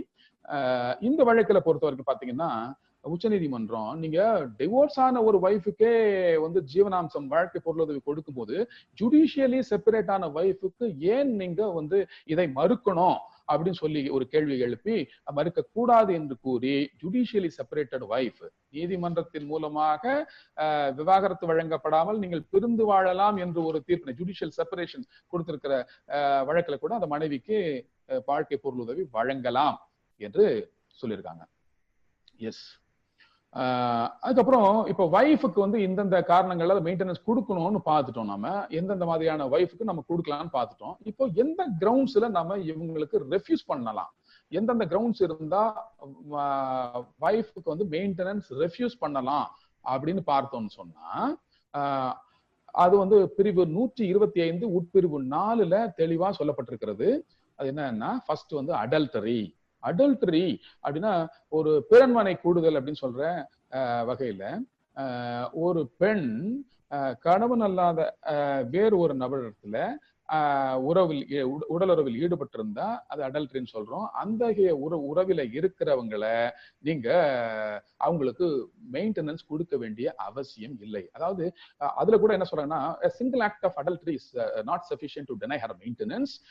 அதுக்கு வந்து she had to live in continuous adulterous life. அப்படி இருந்தா, அப்படி நிரூபிச்சா மட்டும்தான் it can be denied. The maintenance can be denied on the ground that the wife is living in adulterous life. அப்படி சொன்னா மட்டும்தான், அப்படி நிரூபித்தால் மட்டும்தான் அவங்களுக்கு மெயின்டெனன்ஸ் டினை பண்ண முடியும். அடுத்தது, ஒருவேளை கணவர் வீட்டிலிருந்து மனைவி வந்து அவரை டெசர்ட் பண்ணிட்டு போயிடுறாங்க, விட்டுட்டு போயிடுறாங்க, எந்தவித காரணமும் அதுக்கு நியாயமான காரணம் எதுவும் இல்லை அப்படின்னு சொல்றாங்க. இப்போ கணவன் மனைவி இரண்டு பேர்ல வந்து மனைவி கணவனை பிரிந்து வாழ்வதற்கான காரணங்கள் பல இருக்கு இல்லையா? ஒருவேளை கணவர் வந்து கணவருடைய குடும்பத்தாரோ அந்த மனைவியை கொடுமைப்படுத்துகிறாங்க, cruelty, they are treating her with cruelty அப்படின்னு சொன்னா, then that it is a sufficient reason for her to live separately and claim maintenance. அதே போல suppose if the husband is living in adultery, if he is keeping a mistress or concubine அப்படின்னு சொன்னா, that is also a reason for the wife to live separately and seek maintenance. அப்படி இல்லாம எந்த விதமான நியாயமான காரணங்களே இல்லாம ஒருவேளை இந்த பெண் தனியாக பிரிந்து வாழ்ந்தார்கள் என்று சொன்னால் அவருக்கு மெயின்டெனன்ஸ் கொடுக்க வேண்டிய அவசியம் கணவருக்கு இல்லை அப்படின்னு தெரிஞ்சுக்கலாம். சோ அடுத்ததா அவர் பாத்தீங்கன்னா, ஜுடிஷியலி நீங்க மியூச்சுவல் கன்சென்ட் வாங்கிட்டு செப்பரேட் ஆயிருப்பாங்க. சில பேர் வந்து மியூச்சுவல் கன்சென்ட் வாங்கிட்டு செப்பரேட் ஆயிருப்பாங்க, அவங்களுக்கும் மெயின்டெனன்ஸ் கொடுக்க வேண்டிய அவசியம் இல்லை. சரி, இப்போ வைஃப்னா யாரு, வைஃப் எந்தெந்த மாதிரி டேர்ம்ல செகண்ட் வைஃப் மெயின்டெனன்ஸ் கிடைக்கும், லிவ் இன் ரிலேஷன்ஷிப்ல இருக்கவங்களுக்கு மெயின்டெனன்ஸ் கிடைக்கும், இதெல்லாம் சொன்னோம். இன்னொரு பாயிண்ட் நீங்க அதுல நான் லிவ் இன் ரிலேஷன்ஷிப்ல சொல்ல மறந்த விஷயம் என்ன அப்படின்னு சொன்னா, 125 சிஆர்பிசில நீங்க மெயின்டெனன்ஸ் கிளைம் பண்றதை விட டொமஸ்டிக் வயலன்ஸ் ஆக்ட்ல 2005 ஆக்ட்ல வந்து நீங்க கிளைம் பண்ணா அது ஈஸி. அதுல வந்து மேரேஜ் என்ற கான்செப்டையோ இல்ல வேற ரொம்ப ஸ்ட்ரிக்டா எதுவுமே ப்ரூவ் பண்ண வேண்டிய அவசியம் இல்ல. If the women is in domestic relationship with the person against whom she is claiming maintenance, அந்த ரிலேஷன்ஷிப்ல டொமஸ்டிக் ரிலேஷன்ஷிப்பை மட்டும் காட்டினாலே போதும், she is entitled for monetary relief. அது டொமஸ்டிக் வயலன்ஸ் ஆக்ட்ல. சோ அதனால நான் அதை பெரும்பாலும் அதை டச் பண்ணல. ரைட். இப்போ இந்த வைஃப்னா ஒரு மேரேஜ் வேணும் இல்லையா, அந்த மேரேஜை நம்ம எப்படி ப்ரூவ் பண்றது? ரெண்டு பேரும் கல்யாணம் ஆயிருக்குது, வைஃப்ன்ற கேட்டகரியில நான் கிளைம் பண்றேன் அப்படின்னா அந்த மேரேஜ் எப்படி ப்ரூவ் பண்றது அப்படின்னு பல தீர்ப்புகள் இருக்குது. அதுல ஒரு முக்கியமான தீர்ப்பை மட்டும் நான் உங்களுக்கு சொல்றேன். அது என்னன்னா, ஒருவேளை வந்து இப்போ ஒரு திருமணம் ஆயிருச்சு, ரெண்டாவது திருமணம் ஆயுது அப்படின்ற போது 494ல ஒரு வழக்கு போடும்போது முதல் திருமணத்தை நீங்க வந்து ப்ரூவ் பண்ணணும். அப்போ எப்படி ப்ரூவ் பண்ணுவீங்க அப்படின்னு சொன்னாக்க, ரொம்ப ஸ்ட்ரிக்டான ஒரு எவிடன்ஸ், அதாவது ப்ரூஃப் பியாண்ட் ரீசனபிள் டவுட். ஒருத்தனை கன்விக்ட் பண்ணோம் அப்படின்னு சொன்னா you require proof beyond reasonable doubt இல்லையா, அந்த மாதிரியான ஒரு standard of proof is expected in criminal cases. ஆனா இங்க அது மாதிரியான ஒரு ப்ரூஃப், அந்த மாதிரியான ஒரு ஸ்டாண்டர்ட் ஆஃப் ப்ரூஃப் தேவையில்லை. ஏன்னா இது வந்து ஒரு சம்மரி ப்ரொசீஜர் தான். அதனால ஒரு சிம்பிள் ப்ரூஃப் இஸ் எனஃப் அப்படின்றது தான் இதுல சொல்லியிருப்பாங்க. என்னன்னா, இந்த கேஸ் வந்து துவாரிகா பிரசாத், சரி அடுத்த கேஸ் அடுத்ததுக்கு வாங்க. துவாரிகா பிரசாத் சத்பதி வெர்சஸ் வித்யுத் பிரபா தீக்ஷித். துவாரிகா இது இல்ல சார், ஸ்லைட் இல்ல. ஓகே நோ, அந்த ஜட்ஜ்மென்ட் அந்த இது இல்லன்னு நினைக்கிறேன். ஒருவேளை அது என்ன ஜட்ஜ்மென்ட் இதுனாக்க, துவாரிகா பிரசாத் சத்பதி வெர்சஸ் வித்யுத் பிரபா தீக்ஷித். வித்யுத் BIDYUT வித்யுத் பிரபா தீக்ஷித். இது reported in AR 1999 Supreme Court 3348. AR 1999 Supreme Court 3348. இந்த ஜட்ஜ்மெண்ட்ல என்ன சொல்றாங்க அப்படின்னாக்க, in a summary procedure under this section it is not necessary to go into the intricacies of law to find out if there was a valid marriage. There is no necessity go into the intricacies of law அப்படின்னு சொல்றாங்க. The Supreme Court held that the standard of proof of a marriage in such proceedings, அதாவது such proceedings under section 125 proceedings, it is not necessary, it is not as strict as is required in trial of offense under section 494 IPC. 494 IPC ல எப்படி வந்து நீங்க proof beyond reasonable doubt போவீங்களோ அந்த மாதிரியான ஒரு proof தேவையில்லை. it is lesser in degree. இந்த proof வந்து ஸ்டாண்டர்ட் வந்து lesser in degree இருந்தா கூட போதும் அப்படின்னு சொல்றது தான் அந்த துவாரிகா பிரசாத் சத்பதி கேஸ். அதுக்கப்புறம் அடுத்த கேட்டகரி நம்ம right of children to maintenance, அதை நம்ம பார்க்கிறோம்.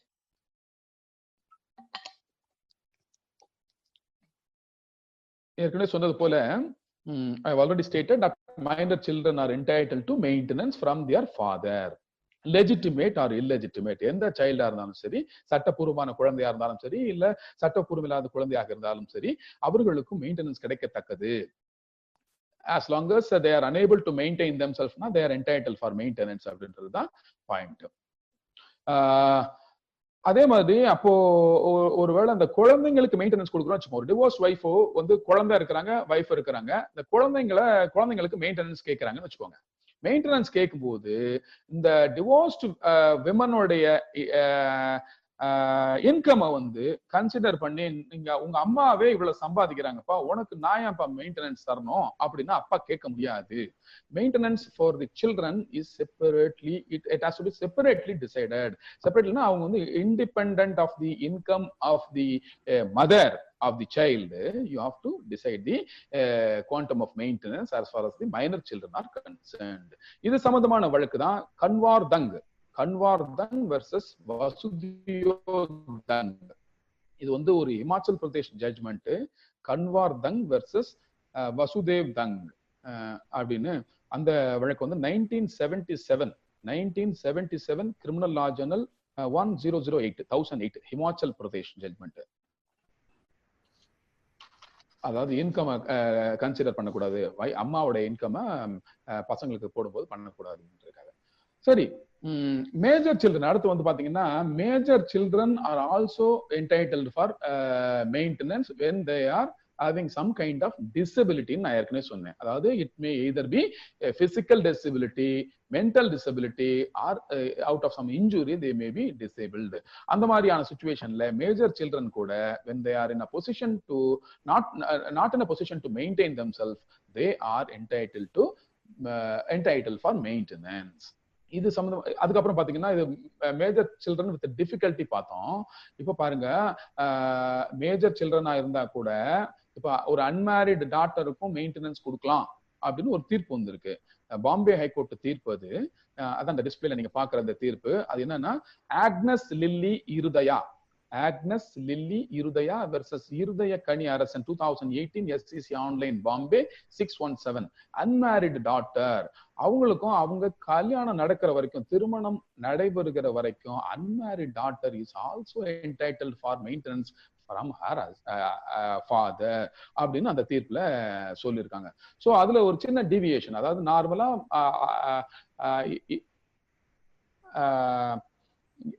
ஏஜ், அதாவது 18 இயர்ஸ் ஆன மேஜர் பசங்களுக்கு வந்து, குழந்தைங்களுக்கு வந்து வாழ்க்கை பொருளுதவி கிடைக்காது என்கிற அந்த சட்ட பிரிவுல இருந்து ஒரு சின்ன டீவியேஷன் இது. அன்மேரிடா இருந்தாக்க மேரேஜ் ஆகிற வரைக்கும் அவங்களுக்கு அதுவும் அவங்க தங்களை தாங்களே பராமரித்துக் கொள்ள வசதி இல்லை என்று சொல்கிற சூழ்நிலை வரையில அவங்களுக்கு அந்த மெயின்டெனன்ஸ் கொடுக்க கடமைப்பட்டவர் அப்பா அப்படின்னு அதுல சொல்றாங்க. ரைட். இப்போ நீங்க பல வழக்குகள் பார்க்கணும். பல வழக்குகள்ல வந்து இந்த குழந்தைகள் பாலியல் குற்றச்சாட்டுகளுக்கு, ஐ மீன் பாலியல் குற்றங்களால பாதிக்கப்படுறாங்க. பல வயது வந்த பெண்கள் கூட பாதிக்கப்படுறாங்க. ரேப் அப்படின்ற ஒரு கல்ச்சர் வந்து நிறையவே இங்க இருக்கு. அது மாதிரியான குற்றங்கள், பல்வேறு குற்றங்கள் தினசரி நம்ம பார்த்தா நடந்துகிட்டே இருக்கு. அந்த குற்றங்களை பொறுத்த வரைக்கும் என்ன பண்றது? அந்த குற்றங்கள்ல ஈடுபட்டதுனால ஒரு பெண் கர்ப்பிணியானாங்க. அந்த கர்ப்பத்தின் மூலமாக பிறந்த குழந்தைக்கு மெயின்டெனன்ஸ் உண்டா இல்லையா என்கிற ஒரு கேள்வி எழுது. அப்போ இது ஒரு வழக்கு வந்து ஒரு பாலேஸ்வர் மண்டல் வெர்சஸ் அனூப் மண்டல் அப்படின்ற ஒரு கேஸ்ல, பாலேஸ்வர் மண்டல் வெர்சஸ் அனூப் மண்டல்ன்ற கேஸ்ல 2006 criminal law journal NOC 273 Baleshwar Mandal. இப்போ அந்த டிஸ்பிளே ஆகிற அந்த ஜட்மெண்ட் தான். இந்த ஜட்மெண்ட்ல வந்து ஒரு rapist is also liable to pay maintenance to the child born due to the crime of rape அப்படின்னு ஒரு தீர்ப்பு கொடுத்திருக்காங்க. அது தொடர்ந்து டெல்லி ஹைகோர்ட்ல கூட இதே மாதிரியான ஒரு ஜட்மெண்ட் வந்திருக்கு. நிறைய இந்த மாதிரி இருக்கு. ஸோ இன்னொரு டேர்ம்ல பாத்தீங்கன்னா, அது இல்லெஜிட்டிமேட் சைல்டுன்ற கெப்பாசிட்டியில கூட that child can claim maintenance from the rapist, அப்படி கூட பண்ணலாம். ஸோ இப்படி ஒரு ஸ்டேட்டஸும் கொடுத்துருக்காங்க. அடுத்த கேட்டகரி, 4வது கேட்டகரி பார்த்தோம்னா ஃபாதர் மதர் அப்படின்ற கேட்டகரியில மெயின்டெனன்ஸ் கிளைம் பண்ணலாம் அப்படின்னு நான் சொல்லியிருந்தேன். ஃபாதர் மதர் அப்படின்னு சொல்லும்போது adoptive mother can also claim maintenance from son or daughter. அவங்களுடைய அடாப்டட் சன் கூட கிளைம் பண்ணலாம். இல்ல சன், நேச்சுரல் சன் இருந்தாலும் டாட்டர் இருந்தாலும் கிளைம் பண்ணலாம். இப்போ இங்கேயும் ஒரு டீவியேஷன் வருது. என்ன டீவியேஷன் அப்படின்னு சொன்னா, நார்மலா அந்த ப்ரொவிஷன்ல பாத்தீங்கன்னா his parents இருக்கும். அதாவது if the parents his parents are not in a position to maintain themselves, then they can claim maintenance இருக்கும். அப்போ அந்த his என்ற வேர்டு தான் இருக்குமே தவிர her என்ற வேர்டு இருக்காது. அதை வச்சு என்ன சொல்லுவாங்க அப்படின்னா, ஆண்மகன் தான் வந்து பெற்றோர்களுக்கு வாழ்க்கை பொருளுதவி வழங்குவதற்கான கடமையில் இருக்கிறார், பெண்களுக்கு அந்த தேவையில்லை, அந்த மாதிரி கொடுக்கணும்னு அவசியம் இல்லை அப்படின்ற ஒரு பாயிண்ட் ரைஸ் பண்றாங்க. அந்த பாயிண்ட்டுக்கு ஆன்சர் பண்ணும்போது மாண்பமை உச்சநீதிமன்றம் AAR 1987 சுப்ரீம் கோர்ட் 1100 இந்த வழக்குல doctor Mrs Vijaya Manohar Arbat, display வழக்கு தான், doctor Mrs Vijaya Manohar Arbat versus Kashirao Rajaram Sawai and another. இந்த வழக்குல doctor is also equally liable to pay maintenance to the children, I mean father or mother அப்படின்னு உச்சநீதிமன்றம் இதுல சொல்லியிருக்காங்க. ஆனா அப்போ அந்த மெயின்டெனன்ஸ் குவாண்டம் வந்து டிசைட் பண்ணும் போது, இப்ப மேரிட் டாட்டர்னு வச்சுப்போம். இந்த அம்மா வந்து ஒரு மேரிட் டாக்டர், அவங்க மேரிட் டாக்டரா இருக்கும்போது அவங்களுடைய இன்கம், அவங்களுடைய செப்பரேட் இன்கம் என்னன்னு டிசைட் பண்ணி அந்த அமௌண்ட்ல இருந்து தான் மெயின்டெனன்ஸ் டிசைட் பண்ணுமே தவிர, for the purpose of quantifying the amount of maintenance you should not take the income of the husband இப்போ இந்த வழக்குல பாத்தீங்கன்னா மிஸ்ஸஸ் விஜயா மனோகர் அர்பத்தா அவங்களுடைய அந்த அந்த கேஸ்ல பாத்தீங்கன்னா அந்த டாக்டருடைய மெயின்டெனன்ஸ் தான் கணக்கில் எடுத்துக்கோமே தவிர அவரை திருமணம் செய்து கொண்ட கணவர் உடைய அமௌண்ட் எடுத்துக்க வேண்டிய அவசியம் இல்ல.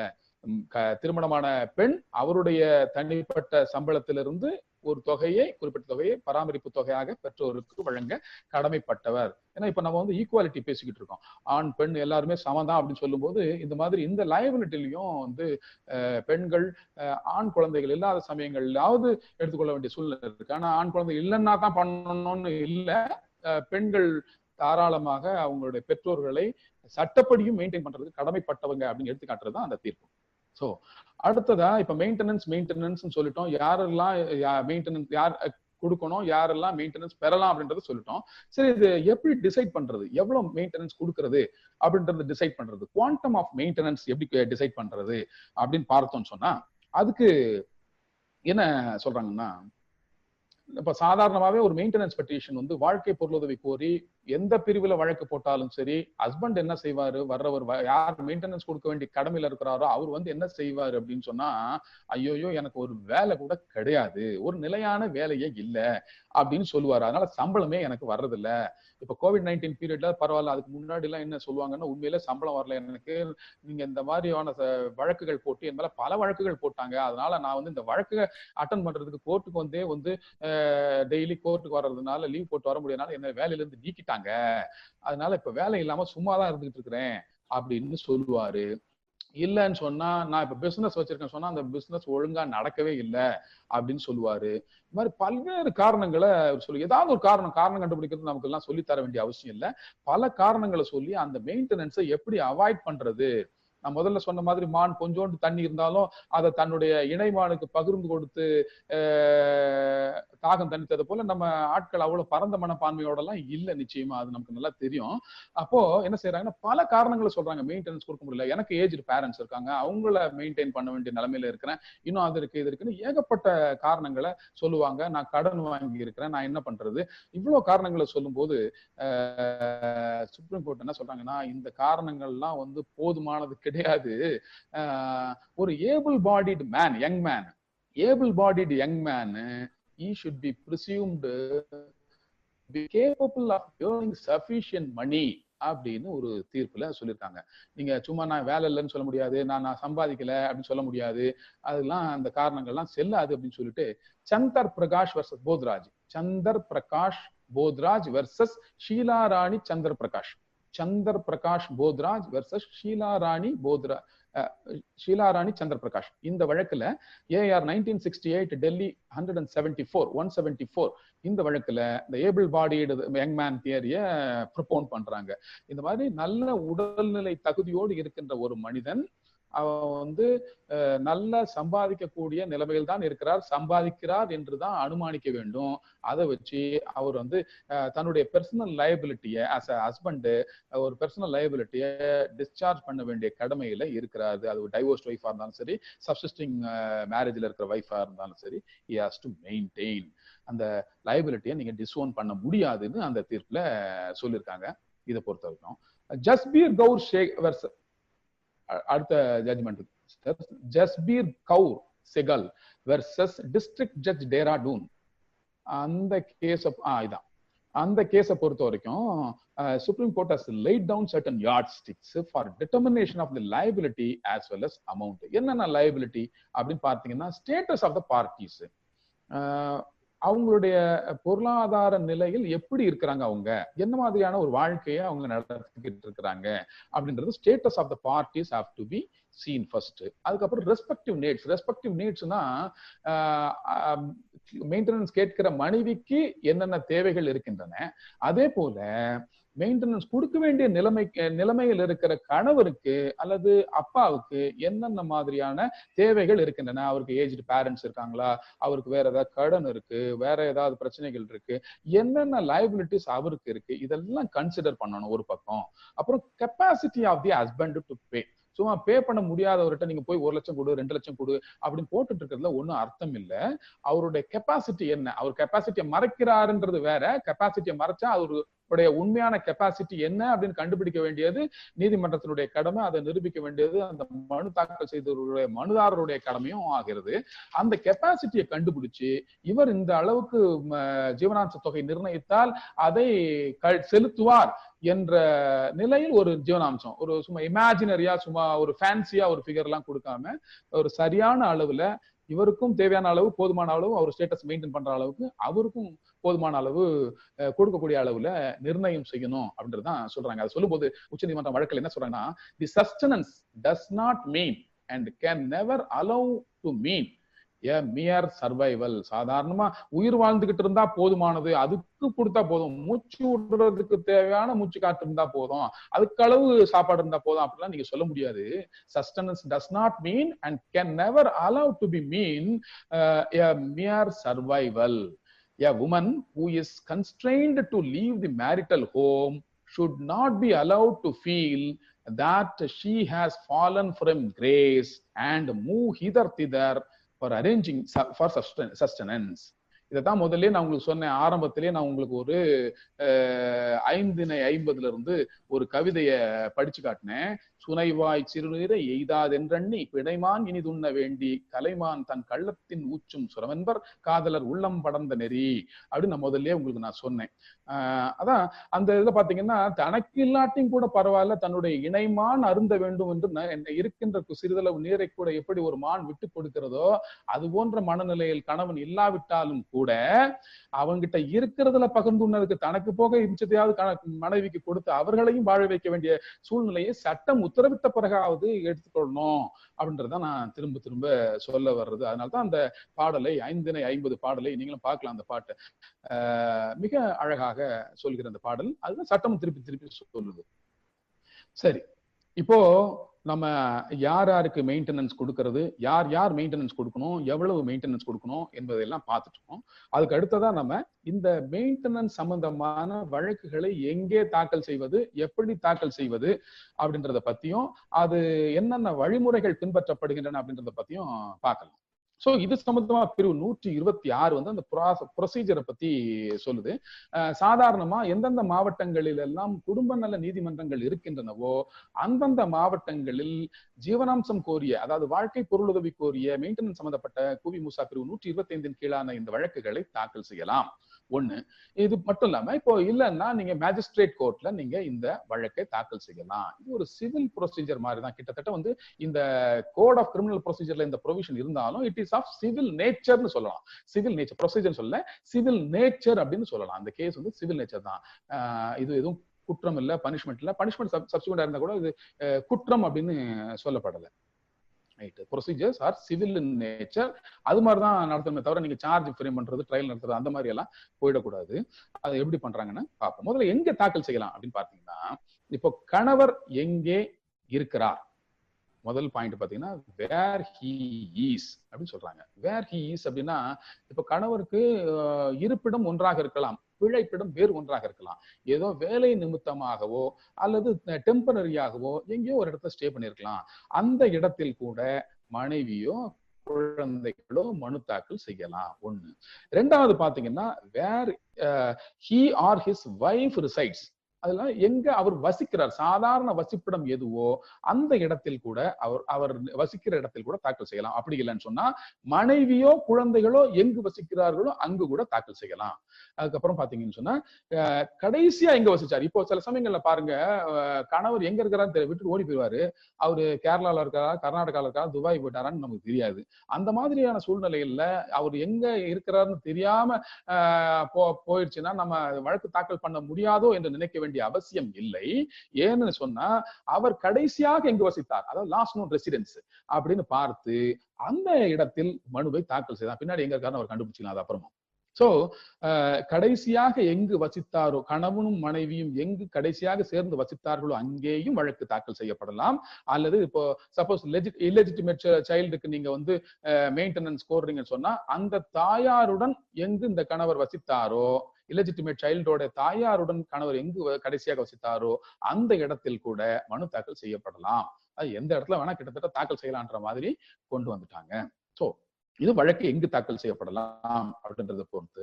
இந்த வழக்கை பொறுத்த வரைக்கும் இது இன்டரிம் மெயின்டெனன்ஸ் நான் ஏற்கனவே சொன்னேன். இன்டரிம் மெயின்டெனன்ஸ் பொறுத்த வரைக்கும் மெயின்டெனன்ஸ் அப்ளிகேஷன் போடும்போதே கூடவே ஒரு இன்டரிம் மெயின்டெனன்ஸ்க்கான அப்ளிகேஷன் போடுறதுக்கான வழி இந்த பிரிவுல 125ல இருக்கு.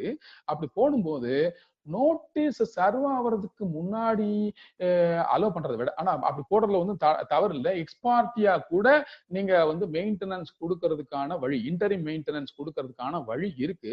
ஆனா சில சமயம் வந்து நோட்டீஸ் கொடுத்துட்டு அதுக்கப்புறம் திருப்பி வராம இருக்கிறாரு, பல தடவை அவருக்கு அப்பியரன்ஸ்க்காக வழக்கு தாக்கல் செஞ்சு வராமலேயே இழுத்தடிச்சுக்கிட்டு இருக்கிறான்ற சூழ்நிலையில கூட நீங்க வந்து இன்டரிம் மெயின்டெனன்ஸ் ஃபர்ஸ்ட் அவார்டு பண்ணிட்டு பின்னாடி அவருக்கு சர்வ் பண்ணதுக்கு அப்புறம் திருப்பி மெரிட்ல அலவன்ஸ் கொடுக்கறதுக்கான வாய்ப்பு இருக்கு.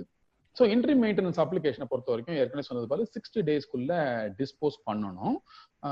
இன்டரிம் மெயின்டெனன்ஸ் ஒருவேளை கொடுத்து பிற்காலத்தில் சரி திடீர்னு இன்டரிம் மெயின்டெனன்ஸ் எடுப்பிலே கொடுத்ததுக்கு பிறகு கணவர் வந்து இவர் என்னுடைய மனைவியே இல்லைன்னு சொன்னாக்க இன்டரிம் மெயின்டெனன்ஸ் வெக்கேட் பண்ணலாம், மாடிஃபை பண்ணலாம், இல்லை வேற ஏதாவது பண்ணலாம். அது மாதிரி பண்ணிட்டு பின்னாடி மெரிட்ல மொத்தமாகவும் பார்த்துக்க வாய்ப்பு இருக்கு. சரி, இது ப்ரொசீஜர்ஸை பொறுத்த வரைக்கும். அடுத்ததா கடைசியான இடத்துக்கு வந்துட்டு நம்ம மணி 12:25 ஆயிருச்சு. இன்னும் ஒரு 10-15 நிமிஷத்துல நான் முடிச்சிருவேன். அதுக்கப்புறம் நம்ம வந்து கொஸ்டின் ஆன்சருக்கு போயிடலாம். என்ஃபோர்ஸ்மெண்ட் ஆஃப் ஆர்டர், அதுதான் வந்து பிரிவு 128 கீழே 125(3) கீழையும் என்ஃபோர்ஸ்மெண்ட் பத்தி பேசலாம். என்ஃபோர்ஸ்மெண்ட் 128 படி என்ன இருக்குன்னு பார்க்கலாம். ஸோ எந்த ஒரு உத்தரவு ஏற்பட்ட பிறகும் கூட, அதாவது வாழ்க்கை பொருள் உதவி வழங்கப்பட வேண்டும் என்று ஒரு உத்தரவு வழங்கப்பட்ட பிறகு ஃப்ரீ காப்பி கொடுக்கணும். இந்த உத்தரவினுடைய நகலை ஃப்ரீயா சம்பந்தப்பட்ட தரப்பினருக்கு கொடுக்கணும். அதுல வந்து யாருக்கு உத்தரவு வழங்கப்பட்டிருக்கிறதோ அவருக்கு தான் கொடுக்கணும் அப்படின்னு போட்டிருந்தாலும் கூட இப்போ ஃபேமிலி கோர்ட் ஆக்ட்ல பாத்தீங்கன்னா எல்லா ப்ரொசீடிங்ஸோட இதெல்லாம் வந்து உங்களுக்கு ஃப்ரீ காப்பி கொடுக்கறதுக்கு ஆரம்பிச்சிட்டாங்க. ஸோ ஃப்ரீ காப்பி தேர் என்டைட்டில்டு, யாருக்கு ஃபேவரா அந்த உத்தரவு வழங்கப்பட்டிருக்கிறதோ அவருக்கு கொடுக்கலாம். அது மட்டும் இல்லாம இந்த உத்தரவு எந்த நீதிமன்றத்தின் மூலமாகவும், அதாவது இந்தியாவில் இருக்கின்ற எந்த நீதிமன்றத்தின் மூலமாகவும் நிறைவேற்ற தகுந்த ஒரு உத்தரவு, அந்த வேற மேஜிஸ்ட்ரேட் கிட்ட போய் கூட அந்த உத்தரவை நிறைவேற்றிக்கிறதுக்கு முடியும்.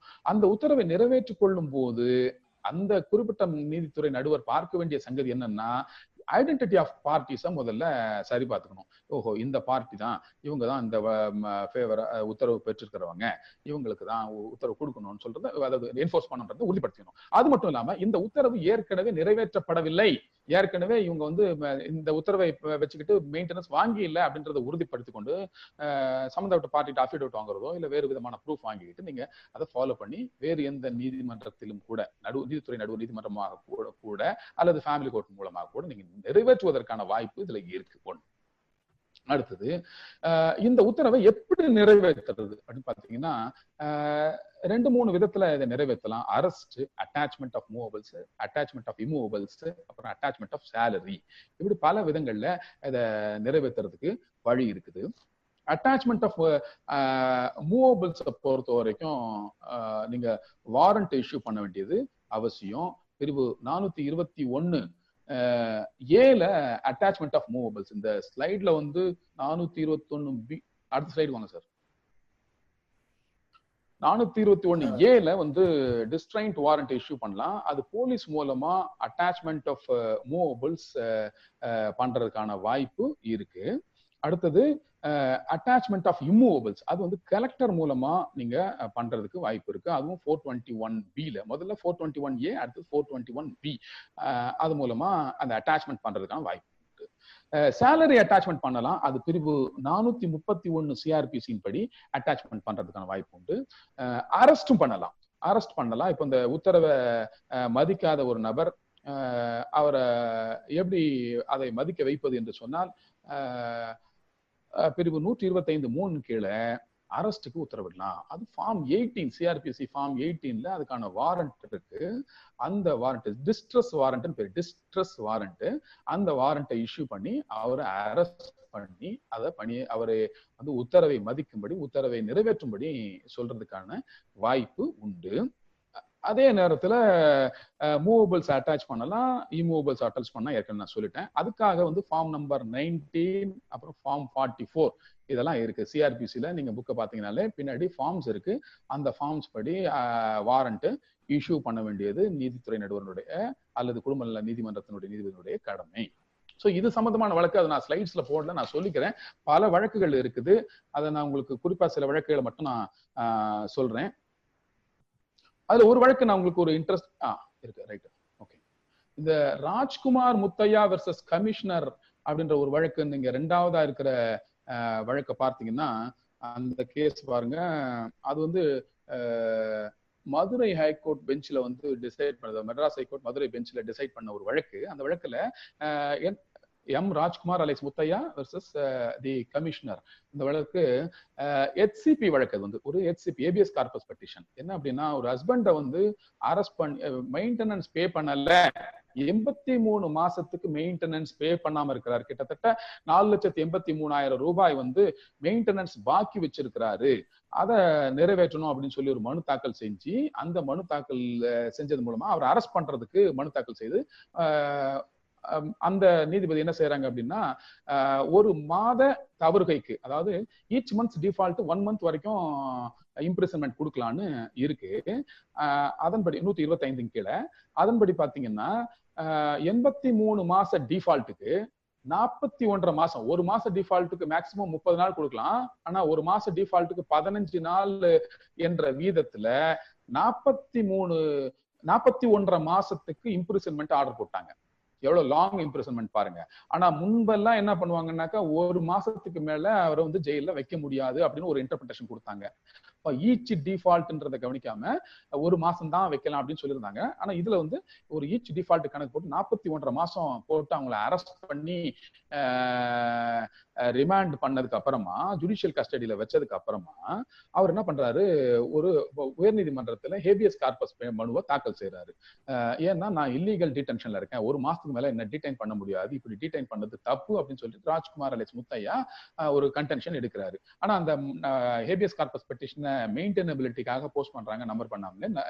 ஹேபியஸ் கார்பஸ் பெட்டிஷன் மெயின்டெனபிலிட்டியே ஆகாது அப்படின்னு சொல்லி வாதம். இதுல என்னன்னா, இந்த இன்டர்பிரேஷன் தான் வைக்கிறாங்க. ஒரு மாதம் தான் அவரை டிடைன் பண்ண முடியும்னு சொன்னதை, இல்ல இது கண்டிப்பா ஒவ்வொரு மாசத்தினுடைய டிஃபால்ட்டுக்கும் 30 நாள் என்ற விதத்துல அவரை டிடைன் பண்றதுக்கான வாய்ப்பு இதுல இருக்குது. அதனால 41.5 மாசம் அவரை கண்டினியூஸா டிடைன் பண்றதும் செல்லுபடி ஆக தகுந்ததுதான் அப்படின்னு இந்த வழக்குல சொல்லியிருக்காங்க. அதான் M Rajkumar alias Muthiah versus commissioner. அப்புறம் இன்னும் பல வழக்குகள் இருக்கின்றன. என்னன்னா, நான் பேமெண்ட் ஆஃப் அரெஸ்ட்டுக்கு முதல்ல நீங்க அட்டாச்மெண்ட் ஆஃப் மூவபிள்ஸ், அப்புறம் அட்டாச்மெண்ட் ஆஃப் இம்மூவபிள்ஸ்லாம் போயிட்டு கடைசியா தான் அரெஸ்ட்டுக்கு வரணும் அப்படின்லாம் ஒரு சிச்சுவேஷன் இருந்துச்சு. ஆனா அதை வந்து மாற்றி அமைத்தது தான் இந்த பூங்கொடி அண்ட் அனதர் வெர்சஸ் தங்கவேல். அது சுப்ரீம் கோர்ட் ஜட்மெண்ட், அதையும் அதுல ரெஃபர் பண்ணிருக்கேன்.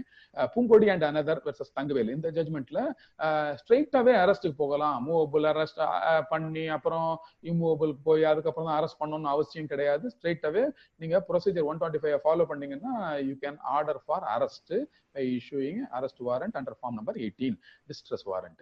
அதுபடி இஷ்யூ பண்ணி பண்ணலாம் அப்படின்றது அந்த தீர்ப்புல.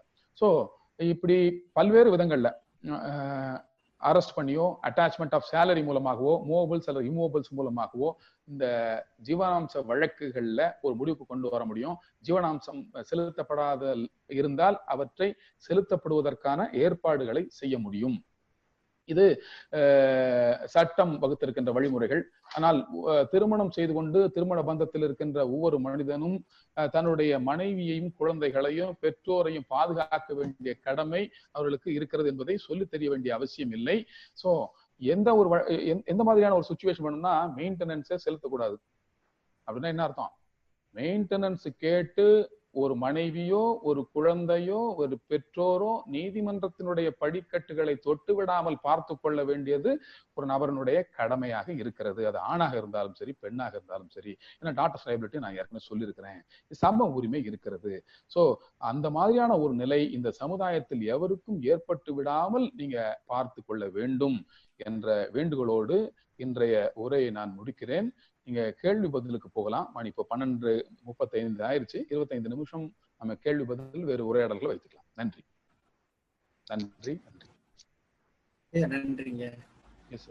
ஒரு மைண்ட் ப்ளோயிங் லெக்சர் ஹைலி இன்ஃபர்மேட்டிவா இருந்ததுங்க, ரொம்ப யூஸ்ஃபுல்லா இருந்ததுங்க. இன்னைக்கு நம்ம சாயில் அகாடமியுடைய வெபினார்ல மேக்ஸிமம் ஸ்ட்ரென்த் இன்னைக்கு வந்திருக்குங்க, 450 ரீச் ஆயிருக்குங்க.